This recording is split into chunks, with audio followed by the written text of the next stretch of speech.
start actually, because these people are on time and they should be rewarded for being on time. Right. And then I'll keep admitting people as they come in. Okay, good.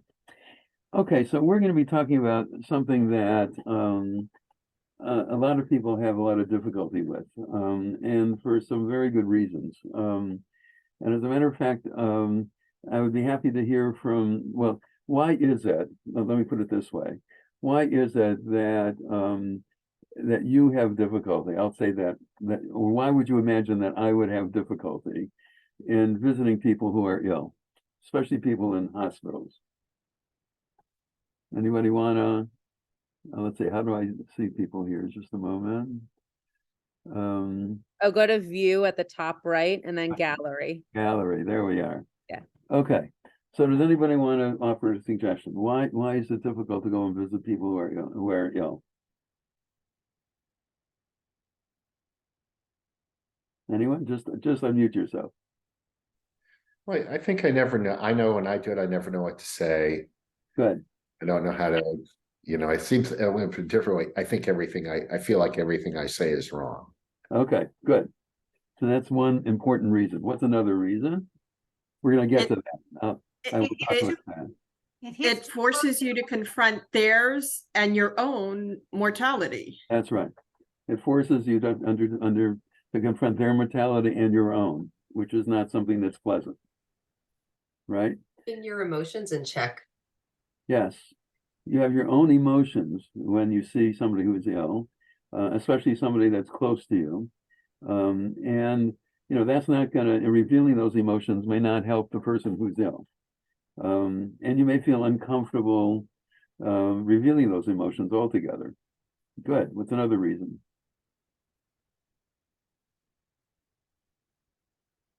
A desire to improve the situation, knowing you can't. That's right. It's completely frustrating, right? Because you would hope to help the person, and you're not going to be able to do that, right? Especially if you're not a physician. But if we're talking about terminally ill people, then even the physicians are not. I mean, they're able to they're able to manage the pain and suffering, and hopefully reduce that. But there's a certain feeling of frustration that's involved in all of this. Anything else? Rabbi Annette Berman here. I had the pleasure, honor of being with my husband in his final years. Mm-hmm.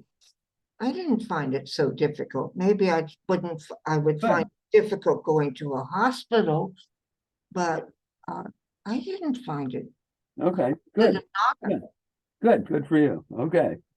Let me just say one other piece of this, which is the schlep of it all, right? In other words, you're not gonna see the person in the usual places you see the person, right? So you're gonna have to put it in your calendar to remember to go to visit the person. And then I've been on the ethics committee at UCLA Medical Center since the mid-1980s. I still have not figured out how they number rooms, but let's say you finally get to the room where you have to pay for parking, right? And then you have to, when you finally get to the room, what's likely to be the case? They're sleeping. They're sleeping, or they are out for tests. And neither one of those things is going to encourage you to come back, right? So there are all these factors that are very, that make it an uncomfortable situation. I can't help you with paying for parking, but let me start with some things that are very important in regard to this. So the first thing in terms of visiting the sick, as you know, is that it is a mitzvah, and the reason why visiting the sick is a mitzvah is because one aspect of illness, I'm going to be talking about several aspects of illness. One aspect of illness is that it's isolating. And now I'm going to quote you an ancient Jewish source: people who need people are the luckiest people in the world. Barbara Streisand is just a few years older than I am, but I'm ancient, so I guess she is too. But people have a real need for being in touch with other people. We certainly saw that during COVID. And the Surgeon General has come out with a statement that loneliness is a national illness at the moment, right? And so, I mean, and the very worst situations, aside from execution and torture, the harshest penalty in a prison environment is solitary confinement. And unfortunately, we know that people who are held in solitary confinement for long periods of time often go insane. So we really have an important need to be with other people. So illness, first of all, is isolating, and that's an important reason why the tradition sees it as a commandment to do it, despite all these reasons that we just talked about as to why you don't really want to. Second thing is, well, how do you deal with it? You know, when you go in, people feel that they're not really, they don't really have the skills to do it well.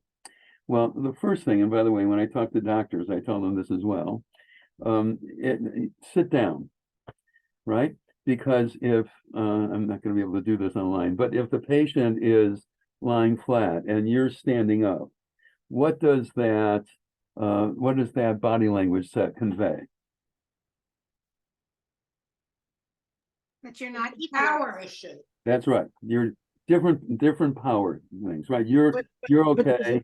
And there's the a problem patient with that. There's a problem with that. When you, as a physician, when you walk into a patient's room, the chair is on the other side of the patient's bed and is taken by a family member. yes, well, if there are no chairs, then if you Right. can't, you And can't. it's not considered proper to sit on a patient's bed unless you really happen to be the patient. No, that's right. No, fair enough. That's So a if there- that's a if there- bad thing. Understood, Barry. Absolutely right. If there are no chairs there, you can't sit. Although interestingly, Maimonides talks about this. And in his time, there were no raised beds. So people slept on mattresses or mats on the ground. And Maimonides, who himself was a physician, says that what you need to do is come and lie down on the floor so that your head is not higher than the patient's head, right? The point being that because the second aspect of illness is that it's debilitating. And you don't want anything that you do to reinforce the sense that the person has lost abilities, right? So if there is a chair there, then sit down so that you are more or less on the same level. Then, now, the third thing, the thing that Bob mentioned before, what do you talk about?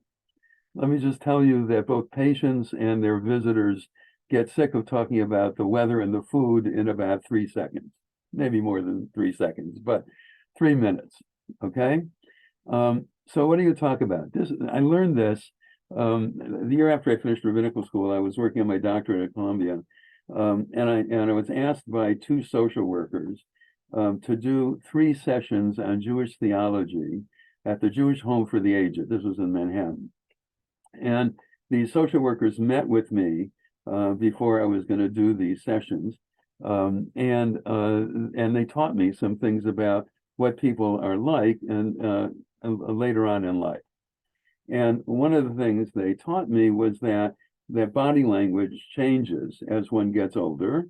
So that, as a matter of fact, during one of the sessions, there was a man who had been a dentist, and he had his eyes closed through the entire session. And then he raised his hand, and it was clear that he had heard absolutely everything that had gone on. So normally, with most of my students, I would assume they had fallen asleep if their eyes were closed during a session, right? But that was clearly not the case in this case. And then I finally, and they had me select readings for these people, and they blew up the readings so that they were in very large print so people could read them ahead of time. And by the way, these people were really well prepared.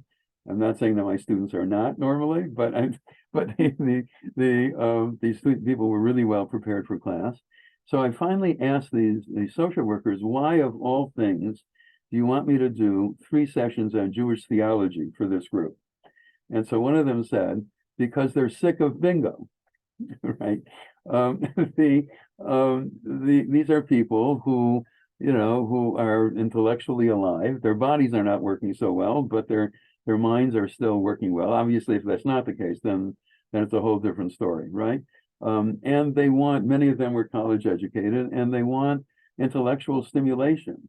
Because another piece of illness is that it's not only debilitating, but it's infantilizing, right? You're not able to do the kinds of things that you were normally able to do as an adult. And so what they taught me is that what you want to do is, you don't have to talk about Jewish theology with the people that you visit, but what you want to do is talk about the same sorts of adult topics that you would normally talk about if the person were well, right? So if that's, I don't know, politics, then talk politics, or literature, or movies, or show business, or sports, whatever it is you normally talk about with those people. Talk about those things, because what is the subtext? If you're talking about the exact same kinds of things to this person that you would normally talk about if the person were well, what is the subtext of that? What are you saying to the person? You're okay. Yes, you're okay. You're still an adult in terms of how you think, and in terms of how I want to interact with you. I still respect you as an adult, because this is the opposite of, again, illness being infantilizing. This is giving people a sense that their opinion still matters, and that it's important to interact on that kind of a level. So illness is isolating, it's debilitating, and it's infantilizing. And finally, most of us are not going to die of an acute illness. And some of us will, a sudden heart attack and you're gone, or a car accident and you're gone, that kind of thing, right? But the vast majority of us are going to die of chronic illnesses. That is, things that last over a long period of time. So the fourth aspect of illness is that it's boring, right? I mean, there's a limit to what you can do, and to continue to keep life interesting at all. So one of the things that our tradition created, that I would at least suggest to you, especially when dealing with somebody who has a chronic illness, is this thing called an ethical will. It comes out of the Middle Ages, and originally it was a letter that a parent would write to his or her, presumably adult children, talking about the values that that person at least tried to live by.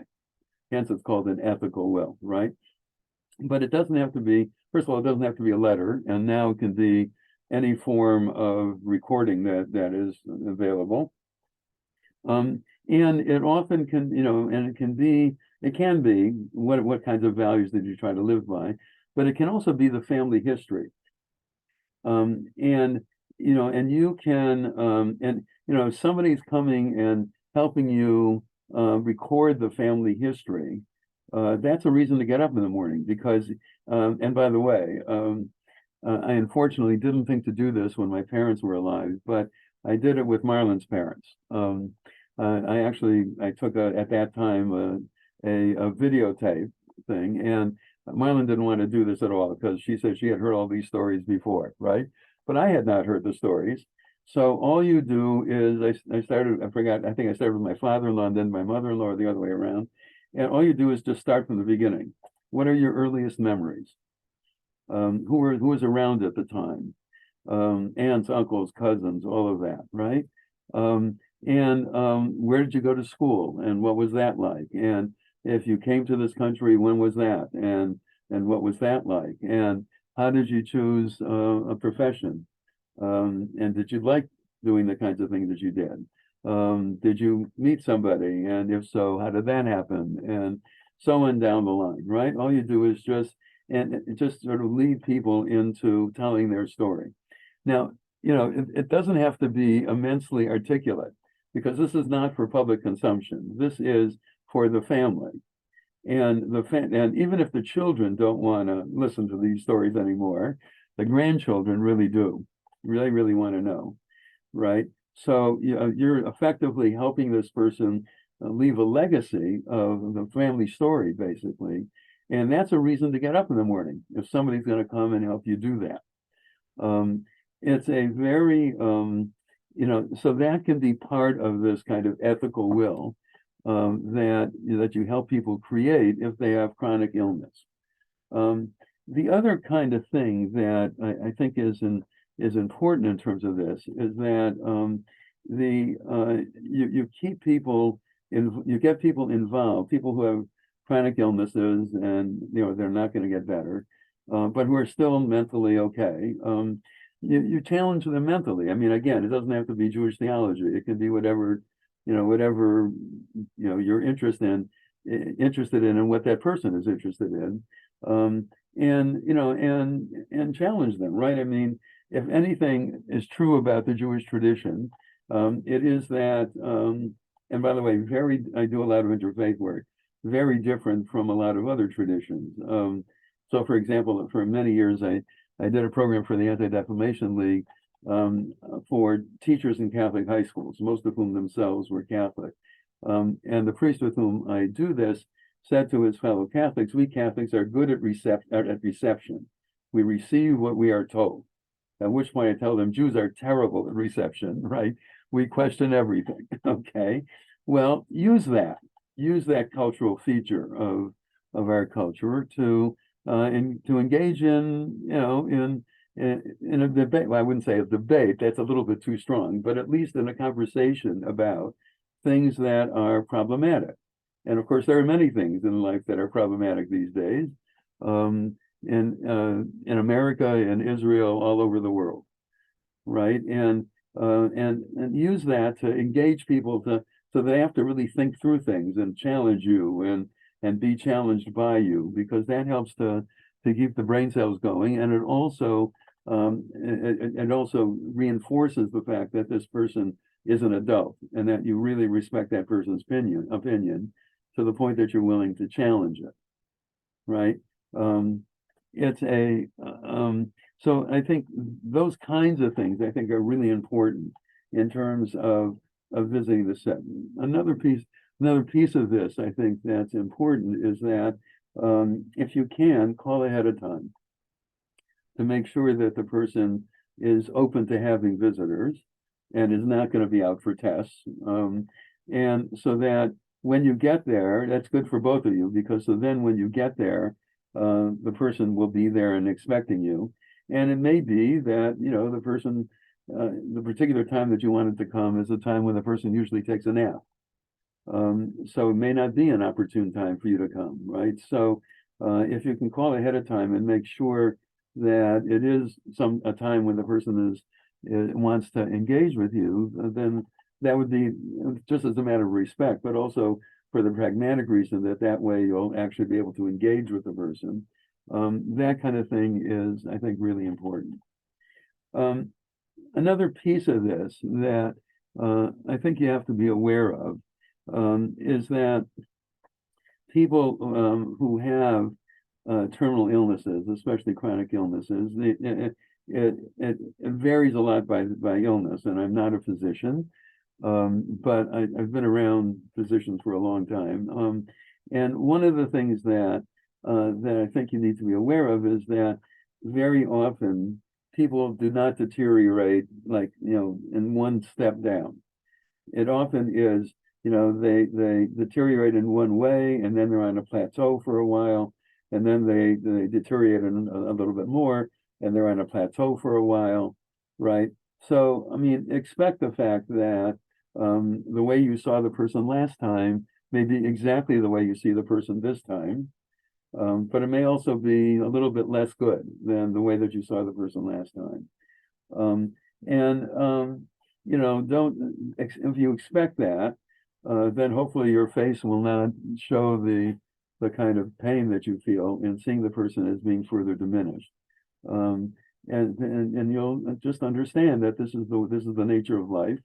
And that this is something that what you need to do is get to engage the person wherever that person is in that person's level of ability and disability, and just work with the person at that level. I'm going to talk a little bit about the purpose of these sessions is how we support each other. The other piece of this is that you don't have to do this alone. Right. You can do this with other people. You can set up, not only can, but maybe should, set up a kind of rotation of people who are going to be doing this with a given family member or a given friend. So the burden of this is not on one person, but is rather shared. That's like a Bikur Cholim society in the synagogue, right? Where people are trained to visit people who are ill and who take on the responsibility to do this. Because you don't have to be a really close family member or a close friend to help somebody to visit somebody who is ill. But you need to be able to know how to engage people in these kinds of situations. A little bit about the medicine, and just a little bit about it, because every patient is different and every situation is different. There will be times probably when the patient is going to be very frustrated and very, very worried. You need to be able to hear that. And to be able to hear that means that you don't say, oh, it'll be fine, right? Because it probably won't be fine if we're talking about the kinds of cases that we're talking about, right? By the way, if you're talking about different kinds of illnesses, if you're talking about visiting people who are ill, maybe even at home, right, and they are going to get better, then one of the things you want to do is help them with practical matters, like the carpool, if that's an issue, or feeding the family, if that's an issue, right? In other words, you want to be able to help them with some of the pragmatic matter. As a matter of fact, in the Shulchan Aruch, one of the codes of Jewish law, one of the things you're supposed to do is to make sure that the person has filled out a will for the disposition of the person's property. And the way that the Shulchan Aruch puts it is, you're supposed to say, you're going to live to 120. But in case you don't live to 120, how do you want your property disposed of, right? Or, disseminate. Now, for many people, that's done long before they get really ill, but it may not be the case. And so you may want to do that, right? If you don't think that the person has done that. More likely, the person has not filled out a durable power of attorney for healthcare. And you really want to help people do that. A durable power of attorney for healthcare consists of two things. It consists of a proxy statement, that is, if I am not able, it would start out by, I am now of sound mind, but in case I am not able to determine what kind of healthcare interventions I want, I want to appoint person number one as being my surrogate decision maker. And if person number one is not either available or willing to do it, then number two, if not number two, number three, with the contact information. And then the second part is sometimes called a living will, but basically it takes you through, there are different kinds of these things. The California Medical Association has one. Each of the movements of Judaism has one. And interestingly, it really reflects the legal ideologies of each of the movements. And the Orthodox, and the one from the Rabbinical Council of America, the modern Orthodox rabbinic group, it basically says, my rabbi is so-and-so, consult him, right? And that's it, basically. In the Reform movement, with individual autonomy, what they have is a rubric. So down across the top is, I don't want it, I probably don't want it, I don't know, I probably want it, I definitely want it. And then down the horizontal side, the vertical side is a whole series of interventions, and the person checks whatever they want, because individual autonomy is the name of the game in the Reform movement. In the conservative movement one, it takes you through, it's based on two different responsa, that one that I wrote and one that Rabbi Avram Reisner wrote back in 1990. We agree on about 85 or 90% of the issues, but disagree on some of the issues. And so what the advanced directive does is it takes you through, nobody knows how they're going to die and what the issues are, but it takes you through 10 scenarios that are very common, where you have to make a decision as to whether you want this or you don't want this. And so actually, I had to help my mother-in-law remove life support from my father-in-law when it really needed to be done. But she felt very guilty about all of this. So I helped her fill out the conservative movement's durable power of attorney. So at the beginning, she said, well, I want everything. So I went through intervention number 1, and I explained to her what it would mean, right? And she said, oh, I wouldn't want that. Then intervention number 2, oh, I wouldn't want that, right? In the end, she didn't want any of it, actually. But what she was worried about, and this is a real worry, she didn't want to feel abandoned. In other words, she was afraid that if she said that she didn't want all of these interventions, then people would just not pay attention to her at all when she was, when she was in an active stage of dying. So that is a real concern, but people need to be, several things need to happen. First of all, people need to be reassured that even if they don't ask for any of these interventions, that doesn't mean that they're going to be ignored.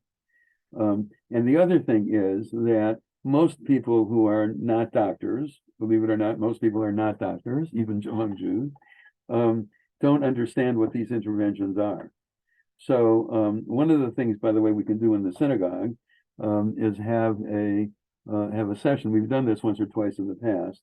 Have a session in which a physician and a rabbi goes through each of these things in the Conservative Movements Committee and the durable power of attorney that the Conservative Movement created, just to explain. The doctor can explain what the intervention is and what the pluses and minuses are of each of these interventions, and then to enable people to understand what's being talked about, and then people can fill this out. Now, why would you fill this out? Well, California actually was the first state to have living will legislation back in 1973. And now all 50 states have something like that. And the American reason for doing that is so that, you can determine the course of your medical treatment, even when you are mentally unable to do that, right? Individual liberty is at the core of the American way of looking at medical care altogether, and all kinds of other things as well. The problem is that these documents rarely work that way, because when somebody is not able to determine their what should happen next in terms of their healthcare status, doctors are going to look to the family members, because for several reasons. Number one, hopefully the family members will know what this family member would have wanted, right? But in addition to that, when the person dies, that person is not going to sue the doctor, but family members might. And doctors may even win in court, but they don't want to spend time in court. That's not what they're trained for, right? And they don't get paid for it, right? So they're going to want to try to make sure that the family is on board with whatever is going to happen. And if the family doesn't agree, then they will have they'll try mediation of various sorts and all of that, right? But then they will ultimately have to get a court order to do whatever it is that they need to do. But they really want to avoid all of that, right? So what I'm trying to say is again, I've been dealing with this on the ethics committee at UCLA Medical Center for 35 years now, actually close to 40, and every time we've had one of these cases, it's been because the family is not in sync with each other or with the doctors as to what would be medically appropriate. And our job in those situations is to try to bring some agreement as to what happens. And sometimes we succeed and sometimes not. But it's the only time that this advanced directive really governs what happens is if there are no family members or no friends around, right? In other words, there is a document on record, but nobody else knows the person in any way, right? Or where the family members themselves are really conflicted, in which case the doctors will go to court in order to enforce the advance directive. There's a Jewish reason to do this, though. The Jewish reason to fill out an advance directive is so that your children will talk to each other after you die. I've actually seen some of these cases. 3 adult children, 2 of them agree that it's appropriate to withdraw life support from mom, let's say. One of them specifically says no. And I actually heard a case like this where the daughter said, Mom and I did not get along very well during our lifetime together, but in the end, I was there for her and you guys killed her. She said to her siblings, right? You want to avoid that, okay? You want to avoid that kind of family interaction. And they may not get along with each other after you die for all kinds of other reasons, but you don't want this to be yet another reason why they don't talk to each other, right? I actually know of a family who took all of the adult children and the grandchildren and the children-in-law to Cancun for a week on condition that on Tuesday afternoon, all of the adults would be together so that, and they were handed the advance directives of both the man and the woman in the couple, right? And they went through it because people don't like to talk about the end of life. And they certainly don't like to talk about the end of life of somebody that's really close to them or themselves. But Jews know how to deal with the text, right? So if you hand out a text, namely the advance directive, you can go down, what each piece of the text, and each member of the couple then explained what they wanted, what they didn't want. And so whoever was the surrogate decision maker could rightfully say, well, you were there when mom and dad told us what they wanted. This may not be what I want when I die, but this is what they said they wanted. And so all I'm doing is carrying out their own wishes that you all heard, right? Now, you don't have to go to Cancun to do this, okay? But I think it is really important not only to fill out an advance directive, but to make sure that your loved ones know about it. And I've heard you, and better that, if it's at all possible, better that they not just read it, but they go through it with you and hear what you have written is not just something that you didn't understand, but that you really understand what you're choosing, and that and they should hear it from your mouth, as it were, if at all possible, as well as in the written document. So that's another thing, that if the person has not filled out an advance directive for healthcare, that would be a really important thing to help the person do while that person is mentally competent, because it's going to be good for themselves. It's going to be good for their family members. That way, by the way, the family, unlike my mother-in-law, she really did not need to feel guilt over the decisions that were made, but she did feel guilt because she had never talked about this with her husband, right? So this is a way to alleviate, or actually to avoid any sense of guilt. It's also a way to make sure that the surviving family members don't argue about this issue. I want to mention one last thing, and then I'll be happy to take whatever questions you have. In the end, the Jewish tradition is really in conflict over these things, because the Jewish tradition is very supportive of medicine. This goes back, it goes back to the Torah itself, in the very first legal code in the Torah in Exodus. If somebody assaults somebody else, the person has to provide for the time lost from that person's job while healing, and he must surely heal him. That is, he has to provide medical care for the person. This was the Exodus law code written around 1000 before the Common Era, when medicine was not really all that good. But even then, there was a sense that medicine had to be used.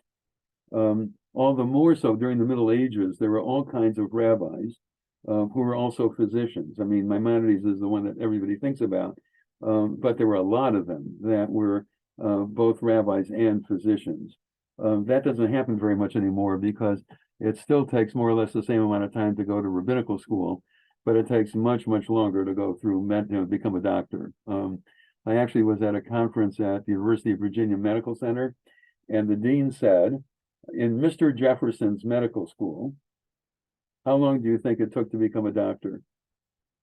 Any guess? 3 years. 2 years? 1 year. Because in the 1700s, that's all they could teach you. Right? Now it's 4 years of pre-med and 4 years of medical school and a year of internship and 3 years of residency and postdocs and all of that, right? Simply because the knowledge of medicine has exploded over the last 200 years, especially over the last 100 years, and even more over the last 50 years in terms exponentially. So there's just much more to learn. So there are a number of PhD rabbis like me, but there are very few MD rabbis. Avi Chavivi is one, but there are very few MD rabbis these days, right? Just because it takes so long to become trained as a doctor. But the thing is that one needs to understand that on the one hand, the Jewish tradition has been very aggressive in terms of the need to try to use medicine to the fullest. But on the other hand, starting with the Garden of Eden story, it's a mythic way of explaining the fact that we understand that we are mortal, right? Adam and Eve were allowed to eat of the fruit of the knowledge of good and evil. That's just a mythic way of saying that human beings understand moral distinctions and are able to live by them, but we're not able to eat of the fruit of the tree of life because we are not immortal. Okay? Later on, Ecclesiastes will say there is a time to be born and a time to die. Right? So there's on the one hand, a really aggressive stance in terms of the use of medicine in our tradition. And on the other hand, there's an acceptance of the fact that at some point we die. And so I was on the very first hospice commission, Jewish hospice commission, called together by Rabbi Maurice Lamb, who was the rabbi at Beth Jacob at the time, right, an Orthodox rabbi, and Rabbi Bill Cutter and I, the Orthodox Conservative Reform, were part of this, and a number of physicians were part of it as well. But it was 1983 when the Jewish Hospice Commission first came into being in Los Angeles, and basically what we were trying to do is to create educational materials for Jews to understand how to balance these two different parts of our tradition, right? When is it the case that we should really be aggressive in terms of whatever medical care we seek and administer, and when should hospice care, that is comfort care, be applied instead, right? And you need to know that there are times there is really, as much as medicine has expanded in its ability to help us live and live well, as much as that's happened, in the end we are still mortal, and at some point it is appropriate to use hospice care. Hospice care includes a lot of visits from family and friends. It's as a matter of fact, hospice care can take place in the home. If you remember, Jackie Kennedy left the hospital so she could die at home, because then you're going to be among family and friends in familiar surroundings, as opposed to a hospital bed where you don't know anybody, right? So you need to understand that hospice care may be appropriate at some point, and don't see that as a failure of courage or a failure of effort or a failure of any sort. It is just the appropriate way to help people at that stage in life. Okay, I see Barbara has her hand up. Go ahead. Before Barbara asks her question, and then I'm happy to go to her. I just want to make one mention, because this is part of the reason that we asked Rabbi Dorff to do this tonight. We are, as many of you have probably heard, or you'll hear definitely a lot about over the high holidays, our theme for this year is Mechaye Hakol, so sustaining community, and it's a play on the idea that our Reform colleagues use Mechaye Hakol instead of Mechaye Hametim to really focus on the life ahead as opposed to bringing back life that is no longer with us. And part of the reason we chose that theme is because we really want to put our efforts into talking about what does it mean to live life in 5784, to build up our Chevra Kadisha, to build up programs around focusing on from visiting someone who is sick to the death and dying process, as well as just focusing on life through recognizing that that means having conversations about death. So this was the first of many conversations, and a whole series is coming your way after Simchat Torah through Hanukkah that'll be all about writing these advanced directives, talking about ethical wills, going and visiting mortuaries, having training for Chevra Kadisha if you're interested in being part of that initiative between us and IKAR, et cetera, et cetera, et cetera. So this was a brilliant taste, but simply a taste of what is to come, both from Rabbi Dorff, also Ariel Friedtanzer is on here this evening. She will also be teaching, and many other people in our community and in this field, so that we can really amp up what it means to be living with an eye towards what it also means to be allowing for life once we are gone. So I just wanted to point that out, and now any questions? Barbara, go ahead. Hi. Elliot, since you're on the committee at the ethics committee at in UCLA, one of the things that's always bothered me as a physician is that when a person enters the hospital, and I don't know at what age they start doing it, if there is an age, but they certainly don't do it for kids. They always ask, do you have an advance directive? Right. Now, what good is that? It's useless, because they don't ask. I believe that they should ask for copies of the advance directive. I mean, everybody's got it. It's sitting in my file cabinet here. Because if anything happens, the hospital knows, oh, there's an advance directive. They don't know when they should pull the plug. If something happens in the OR that's critical, they don't know, should they continue saving that life or should they let it go? They have no idea. And I personally would love it if UCLA could get it going, maybe other hospitals would, because I think it's a failure on the part of hospitals that they don't know what the person wants.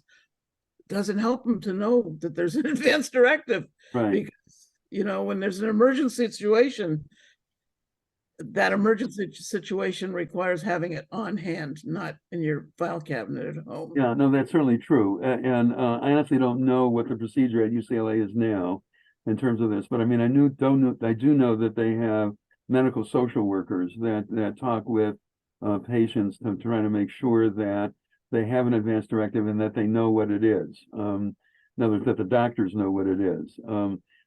Again, I'm not really current about this, but thank you for asking. I will find out. Okay, I will find out what UCLA does about this kind of stuff. Tanya, what does City of Hope do on this stuff?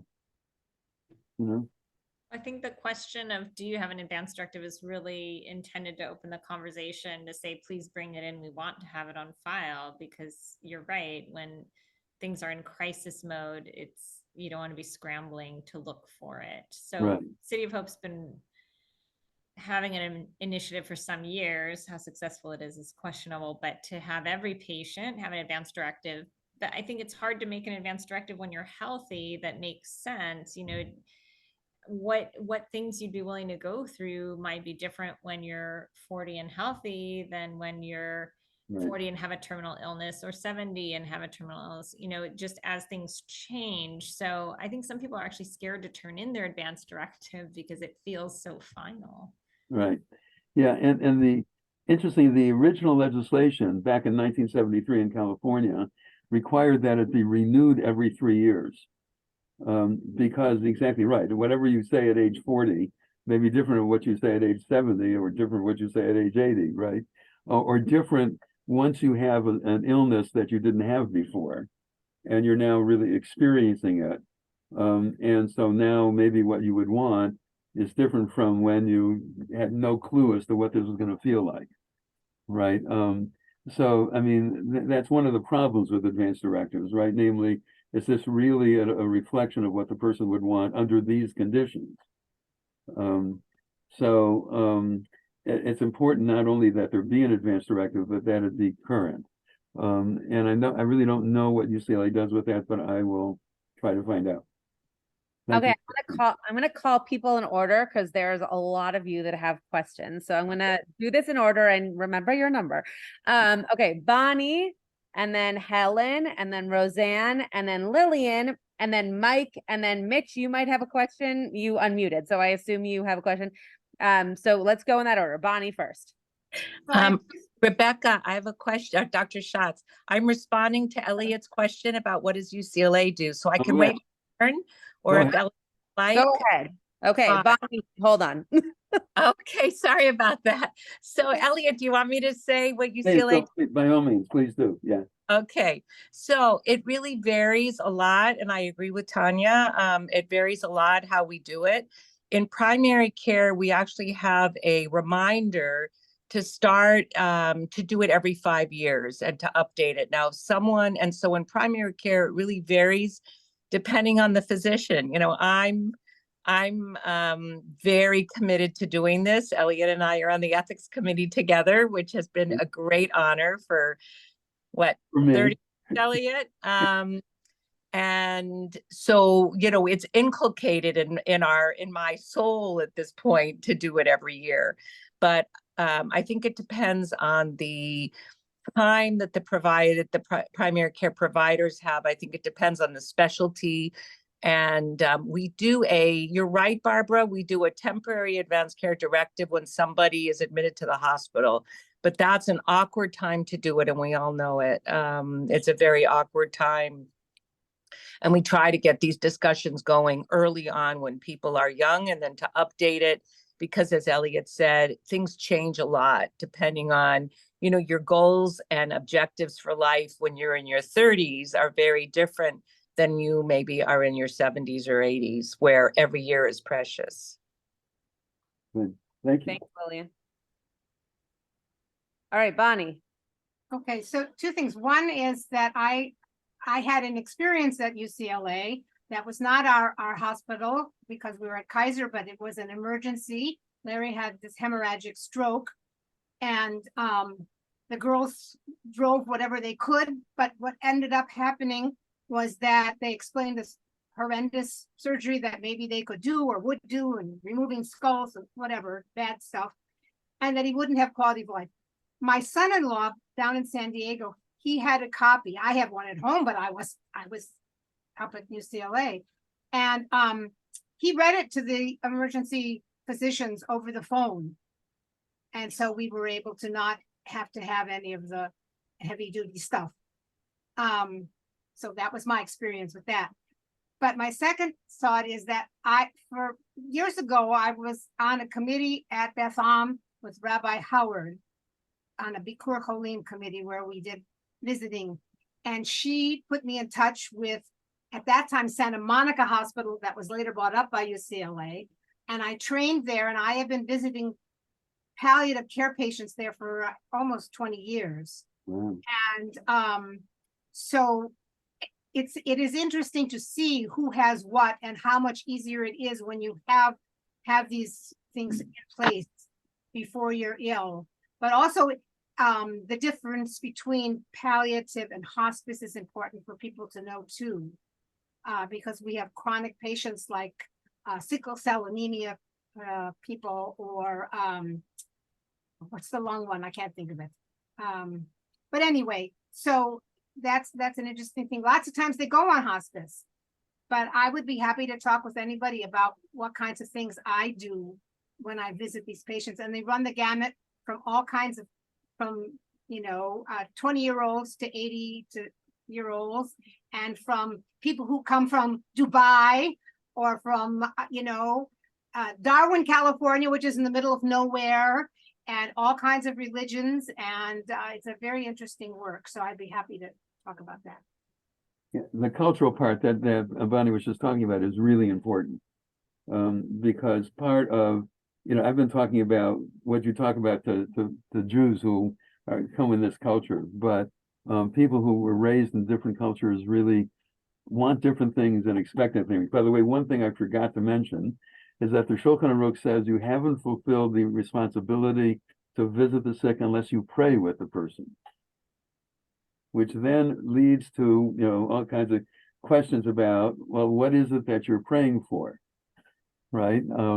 And one can pray for relief of symptoms. One can pray for being able to see somebody that you haven't seen in a long time. One can pray for reconciliation with family members or people that used to be friends, right? I mean, even if one cannot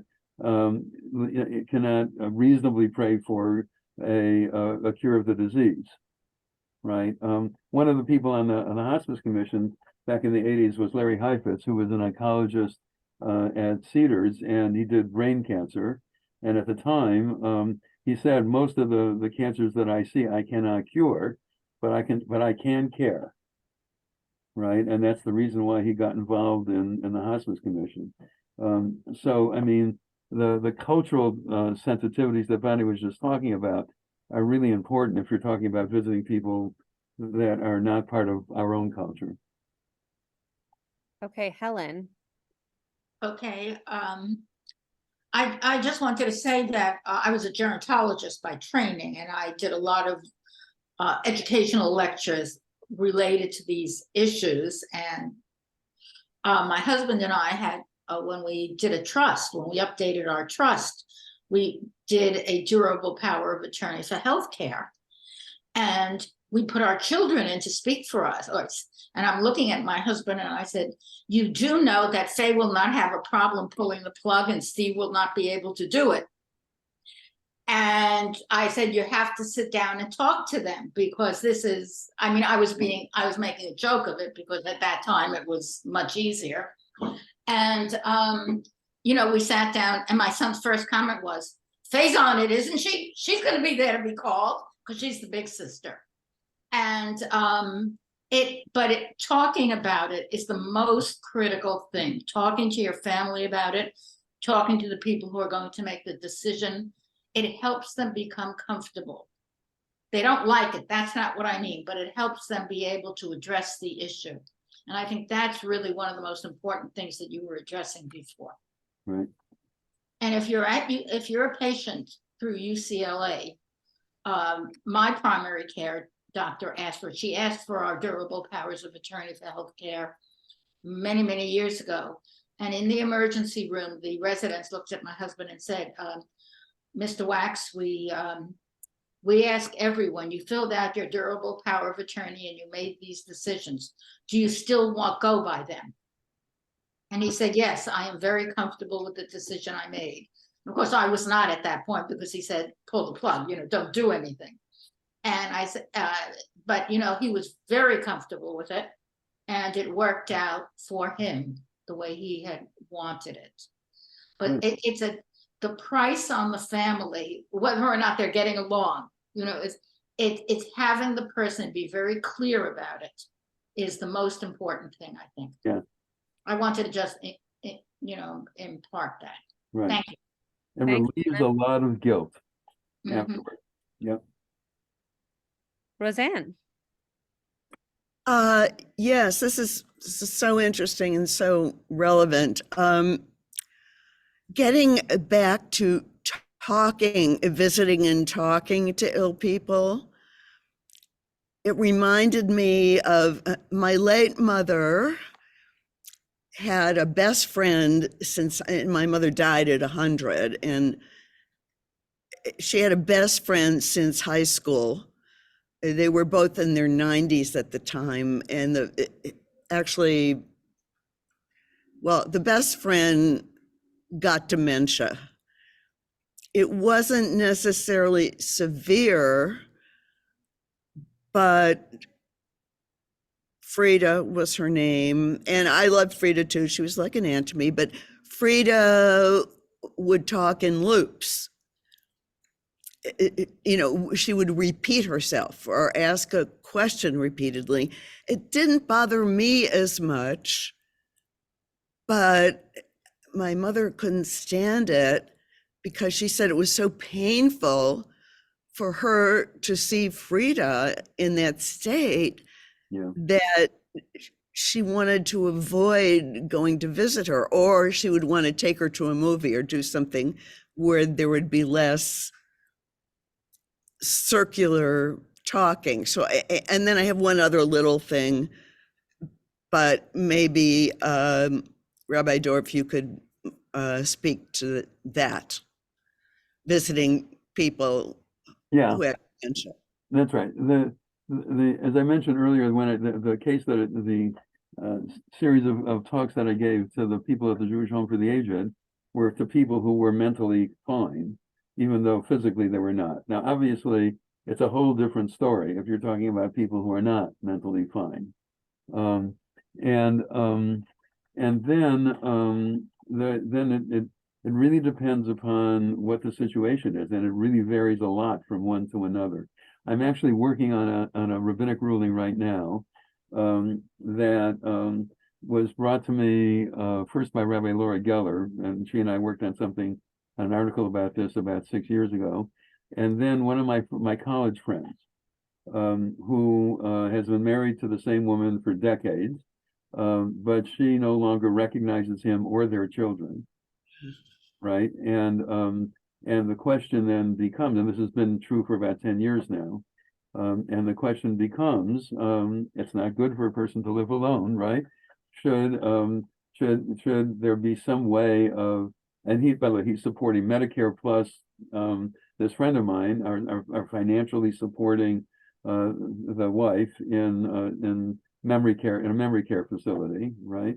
And but both of his adult children said that he really needs to find somebody to give him companionship, and he has.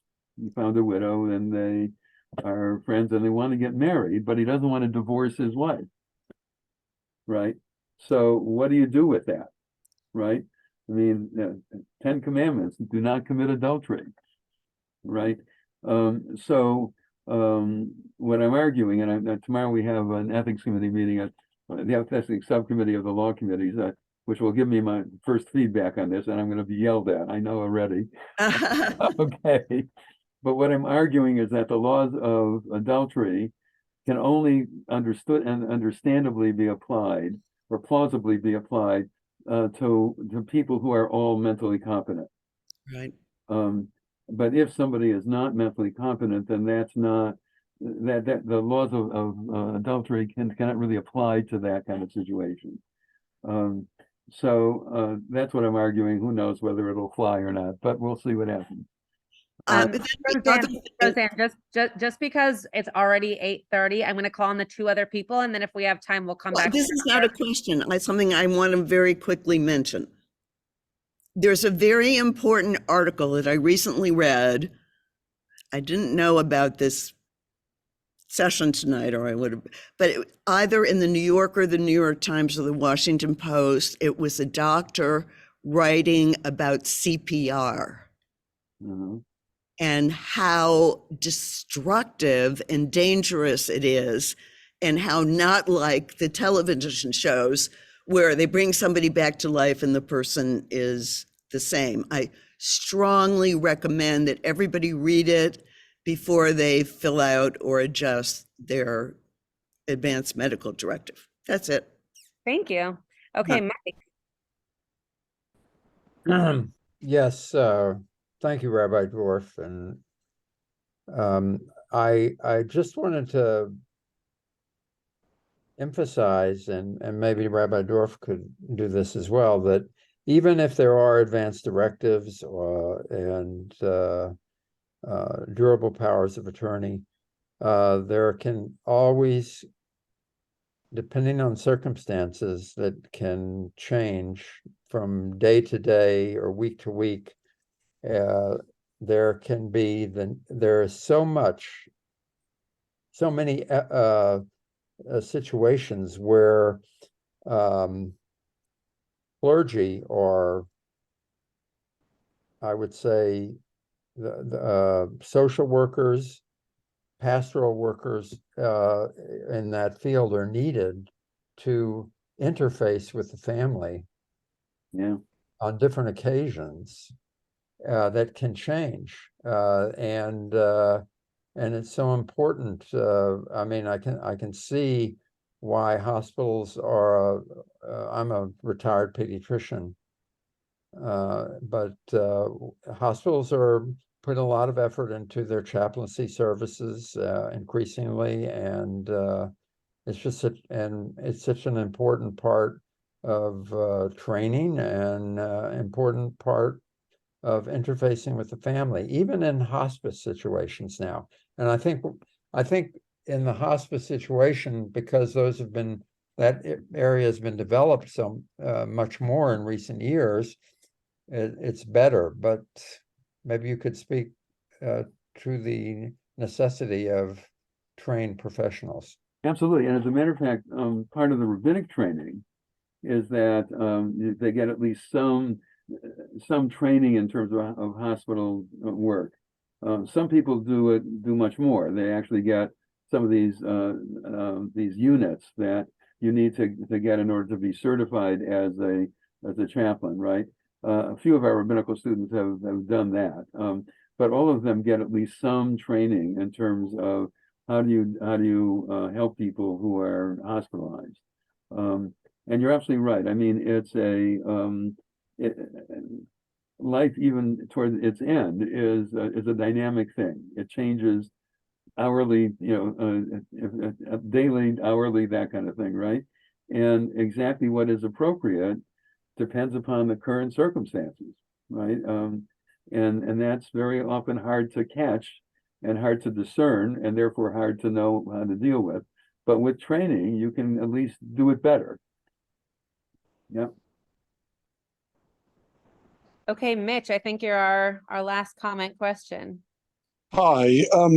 If I'm one of many siblings and I'm very thoughtful about these kinds of things, how do I speak to my terminally ill parent about his or her will without appearing to my siblings and without appearing to my parents as if I'm the greedy child when I ask to do their will? Have they created a will already? No. Oh, they haven't created a will. Right. Oh dear. Well, then I think in order to preserve to avoid that impression by either your parents or your siblings, get your siblings together to talk to your parents, all of you together, to say to your parents, you need to create a will for the disposition of your property. We're not going to intervene in that. You need to do that. We'll get you, professional help to do that.